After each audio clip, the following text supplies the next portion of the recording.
Je m'appelle Denis Mukwege. Je viens d'un pays le plus riche de la planète. Pourtant, le peuple de mon pays est parmi les plus pauvres du monde. La réalité troublante est que l'abondance de nos ressources naturelles, or, coltan, cobalt et d'autres minerais stratégiques, alimente la guerre, source de la violence extrême et de la pauvreté abjecte en République démocratique du Congo. Nous aimons tous les belles voitures, les bijoux, les gadgets. J'ai moi-même un smartphone. Ces objets contiennent des minéraux qu'on trouve chez nous, souvent extraits dans des conditions inhumaines par des enfants jeunes qui sont victimes d'intimidation et de violences sexuelles. En conduisant votre voiture électrique, en utilisant votre smartphone, en admirant vos bijoux, réfléchissez un instant au coût humain de la fabrication de ces objets. En tant que consommateur, le moins que l'on puisse faire,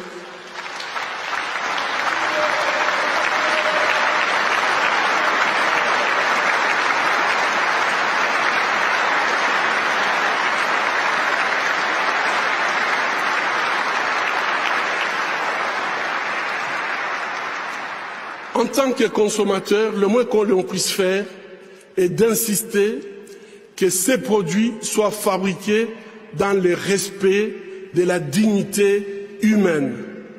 Fermer les yeux devant les drames, c'est être complice.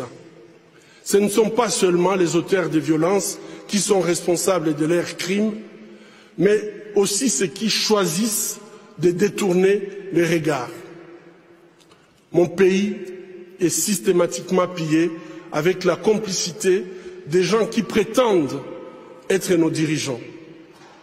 Pillés pour leur pouvoir, pillés pour leurs richesses et leur gloire, pillés aux dépens des millions d'hommes, de femmes et d'enfants, innocents, abandonnés dans une misère externe, tandis que les bénéfices de nos minéraux finissent sur les comptes opaques d'une oligarchie prédatrice.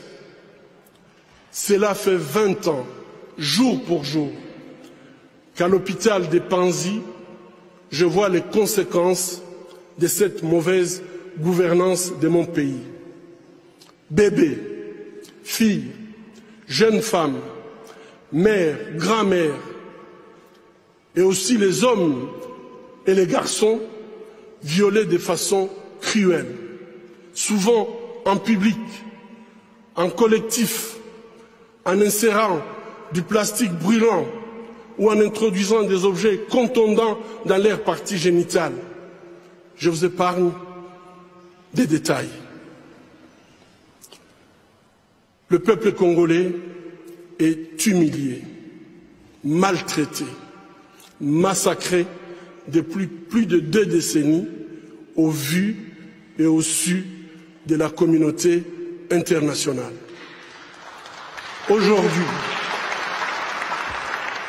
Aujourd'hui, grâce aux nouvelles technologies d'information et de la communication, plus personne ne peut dire « je ne savais pas ».